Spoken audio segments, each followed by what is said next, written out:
Morning everyone. তো এখন বাজে ঘড়িতেই 11টার মতো। তো দেখো সাজুগুজু করে কিন্তু রেডি হয়ে গিয়েছি, আর আমরা আজকে যাব কিন্তু আমার এক মামা শ্বশুরের বাড়িতে। তো চলো তোমাদের সাথে কিন্তু পুরোটাই শেয়ার করবো। আর এদিকে বিহানও কিন্তু রেডি হয়ে গেছে, আর কুর্তিকে রেডি করানো বাকি আছে, ওকে একটু খাইয়ে তারপরে চলো পুরোটাই আমাদের সাথে শেয়ার করবো। তো এইদিকে দেখো কুট্টি মহারাজকে কিন্তু রেডি করিয়ে দিয়েছি, আর এখানে বসে পড়েছে খেলা করতে। তো যাই হোক, এখানে বিহানও দেখো ভাইয়ের প্রতি কতটা দায়িত্ব নিয়ে কাজ করে।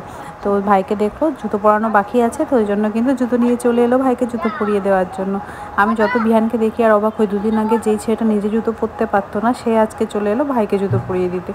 তো যাই হোক, দেখো এখানে সবাই কিন্তু রেডি হয়ে গিয়েছি, এরপর কিন্তু বেরিয়ে যাব। তো দেখো বিহান কিন্তু খুব তাড়াহুড়ো করেই নেমে গেছে, ও কোথাও যাওয়ার হলে খুব খুশি হয়। তো ও আগে ভাগেই কিন্তু সিঁড়ি দিয়ে নামতে শুরু করে দিয়েছে। আর এই যে এরপর কিন্তু আমি কুট্টিকে নিয়ে নেমে পড়ছি, আর কুট্টিও কিন্তু বেশ খুশি। সারাক্ষণ ঘরে থাকলে যা হয়, একটু বেরোতে পারলে কিন্তু ওদেরও ভালো লাগে।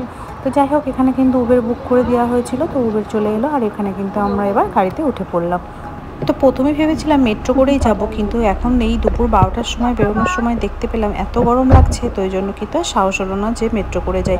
কারণ এখান থেকে অটোর থেকে নেমে আবার অটো, মেট্রো এই করতে করতে বাচ্চাদেরও খুব অবস্থা খারাপ হয়ে যেত। তো এই জন্য কিন্তু উবেরই করে নিলাম এই আর কি। তো চলো, এদিকে গাড়ি চলতে শুরু করলো, এখন ঘন্টাখানিক মতো লাগবে যেতে। তো ততক্ষণ অবধি কিন্তু কুট্টি একটু ঘুমিয়েও নেবে, কারণ সকাল থেকে ওকে আমি আর ঘুম পাড়াইনি। আমি জানিও গাড়িতে উঠলে ঘুমাবে, আর তো সেই জন্য গাড়িতে তাহলে বিরক্তটাও কম করবে।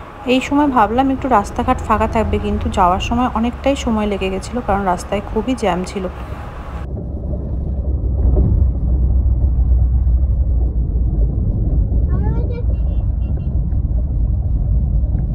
তো দেখো উবের থেকে নেমে কিন্তু এখানে একটুখানি হেঁটে তারপর কিন্তু মামাদের বাড়িতে যেতে হয়। তো এখানে আমরা সেই জন্য কিন্তু একটু হাঁটছি। আর এই দেখো বিহান কিন্তু সবসময় বাবার সাথে হাত ধরে যেতেই পছন্দ করে, তো আমার হাত ধরে না, ও বাবার সাথে হাঁটতেই পছন্দ করে বেশি। তো এরপর কিন্তু কথা বলতে বলতে দেখো চলে এলাম আমাদের ফ্ল্যাটে। তো এরপর সিঁড়ি দিয়ে উঠে যাব উপরে, আর বিহান দেখো এখানেই কিন্তু জুতোটা খুলে দিয়ে উঠে চলে যাচ্ছিল। তো যাই হোক, ও কিন্তু বুঝতে পারিনি যে ওদের উপরে উঠে জুতোটা খুলতে হবে। তো যাই হোক, চলো উপরে উঠে আমরা যখন যাচ্ছিলাম তখন কিন্তু এখানে মামিও চলে এসেছিলো পুচকুকে ধরতে। তো এই দেখো, তো তারপর কিন্তু উপরে উঠে দেখলাম যে আরেক ম্যাডামও কিন্তু হাজির। ম্যাডাম বলতে আমি কিন্তু বোঝাচ্ছি আমার আরেক মাসি শাশুড়ির কথা। তো বাচ্চাদের সঙ্গে দেখা করতে কিন্তু মানিও চলে এসেছিলো।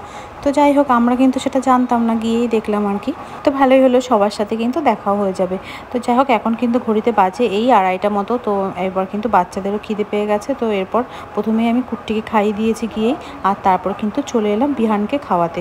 তো বিহান দেখি লাস্টে বললো যে ও নিজেই খাবে, তো ওর জন্য ওকে ভাতটা মেখে দিয়ে দিয়েছিলাম, তারপর কিন্তু একা একাই খেয়েছিল। তো এরপর বিহান খাচ্ছিল, আর এদিকে কিন্তু আমিও পরে বসে পড়লাম খাওয়া দাওয়া করতে, কারণ সকালে অনেকক্ষণ হয়েছে বেরিয়েছি, খিদেও পেয়ে গেছিলো। তো এরপর আমার খাওয়া দাওয়া হয়ে যাওয়ার পর মামি দুজনে ওরাও খেয়ে নিয়েছিল। তো তোমাদের ভিডিওটি কেমন লাগলো অবশ্যই কমেন্ট বক্সে জানাতে ভুলো না। ভালো লাগলে একটা লাইক কমেন্ট শেয়ার করে দিও। সবাই ভালো থেকো, সুস্থ থেকো, ধন্যবাদ।